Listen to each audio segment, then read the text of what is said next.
Now, I would like to extend a very cordial invitation to Lesan Azadi, sir, the Director, Baha'i Academy, Panchgani, to express his views and enlighten all of us with his opening remarks. Over to you, sir. Namaskar. Thank you very much. Thank you very much, Mrs. Saili, respected Professor Bhushan Patwardhan, sir, respected Padma Shri Dr. Janak Palta Magilian, madam, respected Dr.Bharat Bhushan, sir, respected Dr.Vilas Karjinni, sir, and all the dear participants. I'm delighted to be here today with you all on this great day of International Youth Day. Let me just request my colleague to first, share a video, and then we go to the opening remarks. I hope you will like the video.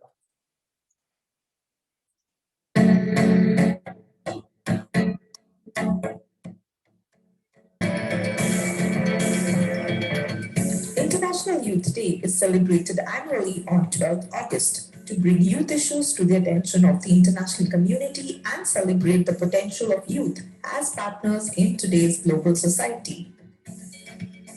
The day gives an opportunity to celebrate and mainstream young people's voices, actions, and initiatives, as well as their meaningful, universal, and equitable engagement.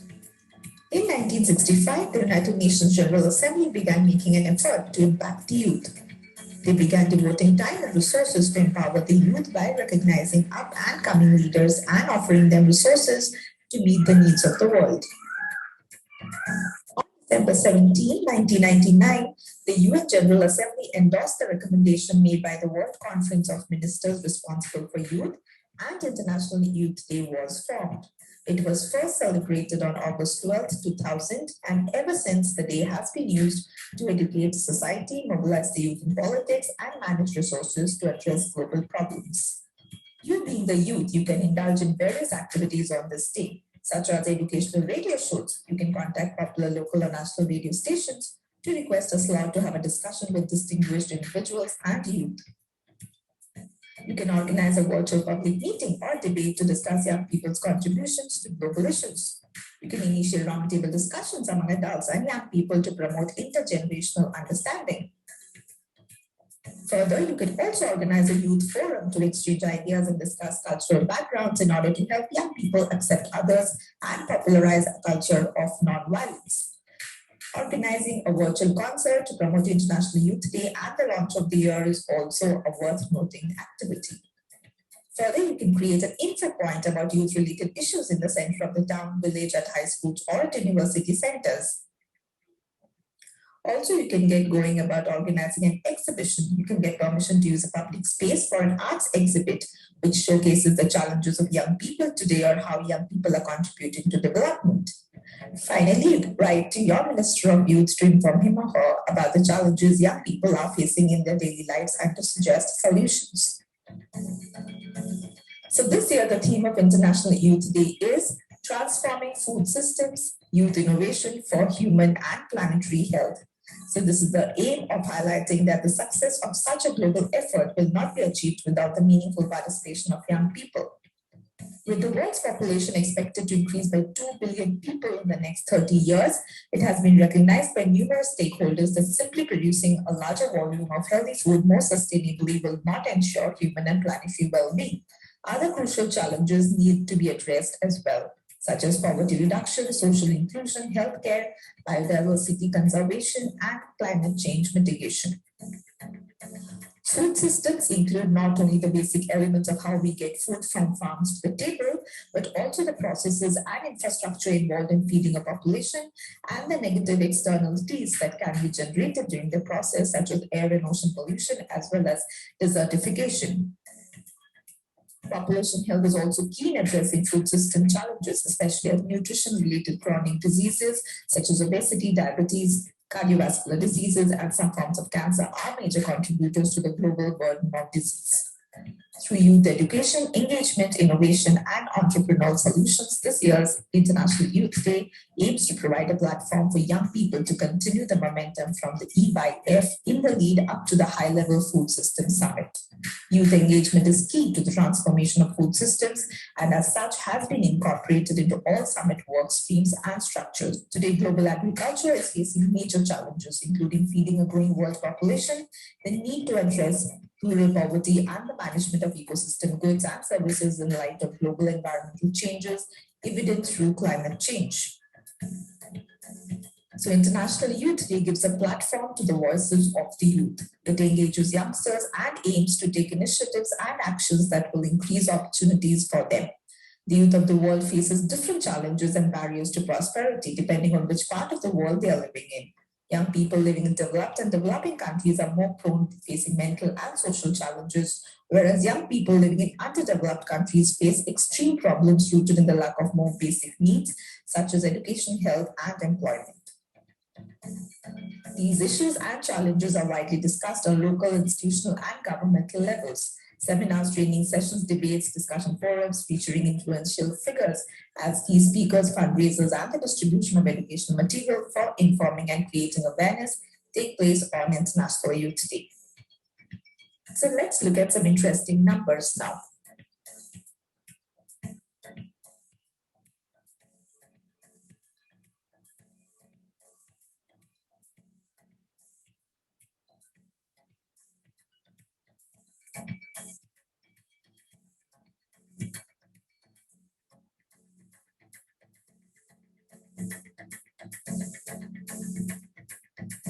So to celebrate International Youth Day, you can actually attend an International Youth Day event. These could be a concert, sporting events, mobile exhibitions that showcase young people's achievements. You can lend a helping hand. So the best thing that we can offer kids is education. So look into mentorship programs and discover what you can impart to the next generation. Have an intergenerational discussion. So get involved and start a roundtable discussion between adults and young people. This can be between parents and children or students and teachers. So in short, we can all say and agree to the fact that International Youth Day is definitely an important day that we all need to indulge in. It focuses on building a better world for our children. It raises awareness about poverty. And finally, it encourages creative thinking for a better future. So here's wishing youth of today a very happy International Youth Day. Thank you. Thank you very much. Well, that was a good start because, dear friends, we know that we are going to talk about transforming food systems, but we know this is also celebrating the International Youth Day and what the youth are going to do for the transformation of the food system. So let us start with the youth. In this program today, I'm sure there are many youth who are students in different colleges, universities. It's so wonderful to have you. We have also many teachers from colleges and institutions who are working with the youth. That's again a great privilege to have you. And we have others who have youth in their families or their relatives or their workplaces. So we are all connected to really celebrate together this important International Youth Day, which is actually tomorrow. But we are observing it today so that we are getting a better picture of what the whole thing is. And tomorrow we all can do something about it. So this is an action-oriented observance, beloved friends, that we all will take, even if it is a small step, but we all will take some steps tomorrow to spread the theme of this session. Beloved friends, man's life has its springtime and is endowed with marvelous glory. The period of youth is characterized by strength and vigor and stands out as the choicest time in human life. If you don't believe it, ask the elders. They will tell you that the youth time is the best time in one's life. Therefore, you should strive day and night so that you may become the ornament of the world of humanity. Friends, the youth days pass very fast, But let us remember that unique qualities that the youth have, that is endurance under arduous conditions. Once you put in age, then your endurance level may go down. Your ability to adapt yourself to local situations. You are not rigid, you are flexible, you can do it. To meet new challenges and to impart your warmth and enthusiasm to others. Therefore, friends, let's have conscious participation in the affairs of the world. Let us not think that the youth are the leaders of tomorrow. No, you are the leaders of today, friends. By taking part in the affairs of the world. And today we are going to discuss on one of the most key issues and important affairs that faces humanity. That all the sustainable development goals to make a better, more livable world for everybody, they depend on this topic that we are going to discuss today. Let us involve in international development and such other undertakings and relationships as may aid the realization of our aspirations for a world without war. They are all connected, friends. Food is not that which is only on our plates. It has social, political, economical repercussions. So we, the youth of today, our place is not only in the corner of the classrooms. We have to come out and we have to play our role in the affairs of the world. We enlarge the scope of our endeavors in precisely the arena of action to distinguish ourselves. It's a matter of individual choice. No one is going to force any, but it is each individual who will make his choice. You can choose to drop out. You can choose to seek your own comfort, or you can accept the challenge and use the opportunity to change the world for the better, once and for all times. That is you who can decide. It is within your power to contribute significantly to shaping the societies of this century. Youth can move the world. But how can the youth be connected to transforming the food system? Friends, young people make up around 50% of the global population. So let's not belittle the influence, the impact the youth can have on the world affairs. This is about the future, what we are going to discuss today. The future is the youth. The future of our world is our youth. We can build a just and resilient world where no one is left behind. That is what is transformation, not just the food, but the world. According to the UN, friends, young people are the key to transforming world's food systems. That's what the UN says. You are the key. Young people are taking a leading role in shaping fair and equitable food systems around the world. Good food for all. Now you may think that why the youth are the key people? Well, that's a good question. And I'm sure that when we reflect on that, we see that what powers youth have, the others, neither the children have, nor those who cross the age of youth have. That is the freedom of mind. That is the power of imagination. That is the excitement of life. That is the desire to do something different for the betterment of the world. Now, going to the technicalities of the subject of today, which is about food systems, I'd like to mention that, friends, a food system includes all the processes and infrastructure involved in feeding a population.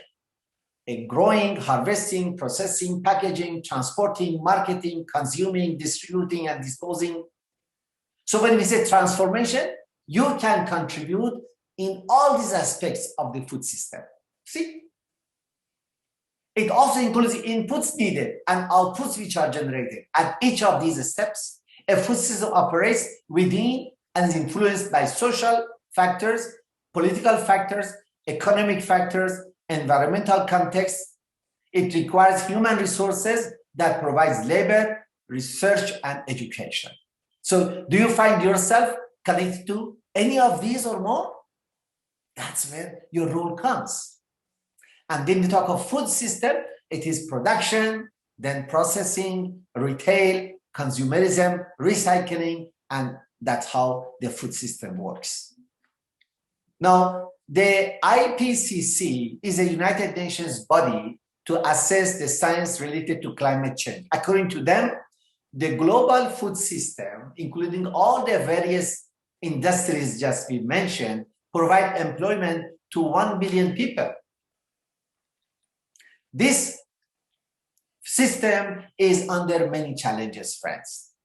The challenges relate to climate change and non-climate change stresses on the system.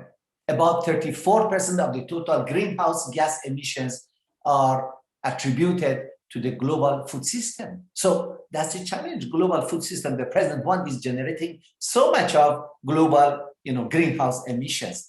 And according to the, EU evidences, by 2050, this 34% will be increased by 40%. So transition to sustainable food system that I think Padma Shri, Dr. Janak is going to speak to us about that, is critical to have a sustainable food system for addressing these global challenges. There is a second challenge, and that a good chunk of the food which is produced is lost. They are either wasted during production, during transportation, or they are finally landing in the waste bins of households, of retailers, of restaurants, and other food services. So transportation, processing and packaging, and even the retail, shelves of the shops and stores, a lot of food is being really wasted. So the parameters that affect the food system include fertilizers, the desires for the foods. Almost every other decision we make affects the food. And as I said, there are a number of, parameters, elements that affect the system as climate change, population growth, consumption patterns, and so on and so forth. You see, environment, agro-ecosystems, policy issues, social issues, and economic issues are how surrounds the food system. Finance is another issue because in search for more profit, too often food systems put profit over purpose. And this places the most nutritious food often out of the reach of many people. If there is time later on, I'll tell you some figures of how really the right food is not reaching to the population, a good percent of population across the world. Now, when we talk of innovation for transformation, and the youth are the heart of innovation, we remember that in the UN 2019 Global Sustainable Development Report, there are 4 levers or 4 tools have been identified that is available at the society's disposal to transform the global food system. So these 4 tools are technology. I know that today we have got a number of participants from engineering colleges. Yes, you hold the key, technological transformation in the food system. We have governance, those who are from administration, from political science. Yes, you have another tool with you. We have finance, those from commerce, from finance. You are the other power, you have the other tool in your hand for transforming the aspects of food systems, and of course, behavioral change. People from social sciences, people from behavioral sciences, from psychology. Yes, we all should come together. As the UN Secretary General said, we all lend support to each other to transform the food system. So we like to give you a poll question, friends. And in this poll question, please mention to which discipline or subject or profession you belong. Do you belong to administration and political science or politics? Do you belong to technology, commerce and finance, social behavior, social and behavioral sciences or others. So we have got only about 1 minute. Please respond to this poll question. Yes, would you like to tell us, Mrs. Ali, the response? Yes, sir. Thank you so much for voting and participating in this particular poll. So as it reflects that maximum participants here belong to social and behavioral sciences, that is 28%. Others is the other category, which is 23%. Then commerce and finance is 14%, technology is 19%, and administration and politics 16%. Wonderful, wonderful. It's great to have participants from all different fields. So happy to hear that. So we really look forward to hearing your innovative ideas. By the end of the session today, we expect all of us here to share your ideas, that what you can do in terms of your action plans that will help transformation of the food system. Thank you very much. Thank you very much. Back to you, Mrs. Sai. Thank you, dear sir. Your presentation was so wonderful, and the video that you have shared with all of us has definitely provided everybody different ideas as what can be done to celebrate this particular Youth Day. And not only the youth, even we all are feeling very much inspired to take some actions. So thank you so much, sir. That was a wonderful presentation. And now I would like to request Mrs. Preeti to kindly share another video which is about transforming the food system.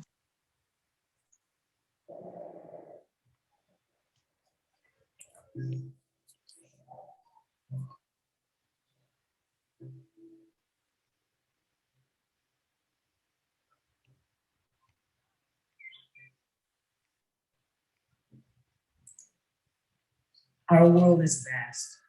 We've grown up and developed in a world of astonishing diversity and beauty. But all of the things we do put pressures on this environment, and our activities are interlinked. What we do on one side of the planet can end up affecting livelihoods on the other side. Biodiversity and farming are inextricably connected. The nutritional quality of food determines our health. Flow of goods affects the temperature of our summers. Our culture and habits impact the spaces we leave to our children and grandchildren. We must accept that we are part of a bigger system, and without addressing the full implications of our actions, sustainable development of our society is impossible to achieve. My name is Catherine Richardson. I lead the Sustainability Science Center at the University of Copenhagen, and I'm a professor in marine biology. Most of my research revolves around understanding how we humans are interacting with the Earth's processes. That is to say, the role of us, humans, in the Earth system. Back in 2009, I was part of a research team that presented the so-called planetary boundaries. Science tells us that humans impact the Earth at the global level. With the planetary boundaries, we're trying to examine how much we can let our activities impact the Earth system without running the risk of our impact leading to drastic changes in the conditions we experience. We identify 9 where our impacts could potentially lead to a change in the overall Earth conditions. For 4 of these, our studies suggest that we've moved out of the safe operating space. In other words, our impact on these processes is already so great that it increases the risk of dramatic changes in the conditions we experience on Earth. For the felling of forests and climate change, we have only recently moved out of the safe operating space. But with respect to our release of reactive nitrogen and phosphorus to the environment and the loss of biodiversity, we've moved far beyond the safe operating space. Recognizing that our activities impact the Earth at the global level makes it painfully clear the need for changing the way we do many things. We need to ensure that the value society obtains from our activities comes with a minimal environmental cost. Making sure that our demand for the Earth's resources is held to within the supply of these resources is, however, only half of the sustainability challenge. Kate Raworth, an economist at Oxford, describes the second half of the challenge. Kate identifies a donut-shaped space where sustainable development can occur. The outer ring on the donut is determined by the planetary boundaries. The inner ring by the need to secure a minimum standard of living for all human beings. With regard to food, the two sides of the sustainability challenge are abundantly clear. On the one hand, more than 800 million people globally are chronically undernourished, while on the other, our food systems are releasing about a third of all greenhouse gases. They are also responsible for about 80% of the loss of biodiversity. Therefore, scaling up food systems as we know them today is simply not an option if we are to feed a world population that is expected to be at 9 to 10 billion in 2050. Feeding 9 to 10 billion with the food system we have today means that we will have to produce more food in the next 4 decades than all farmers in history have harvested over the last 8,000 years. What is needed within our global food systems then is not an upscaling, but a transformation. Starting with a production focus and moving towards the consumer, 4 vital parts of this transformation can be identified: boosting the small, transforming the big, losing less, and eating smarter. When we look more closely at these 4 areas, it becomes clear that while new technology will be important for the transformation, it can in no way solve the problems of the global food system on its own. Government intervention will be required, as will improved finance and behavioral change from both citizens and consumers. We can find many examples around the world that illustrate the problems with today's food systems. Much more interesting, however, is the cases and examples that demonstrate that transformation of food systems is possible and that change is already happening. It is these cases I will focus on here. We often take our food systems for granted and pay them little attention. However, they must be front and center in our minds and actions over the next decade if we are to have any hope of achieving the Paris Agreement and the 17 goals for sustainable development. As young protesters cry across the globe, there is no planet B.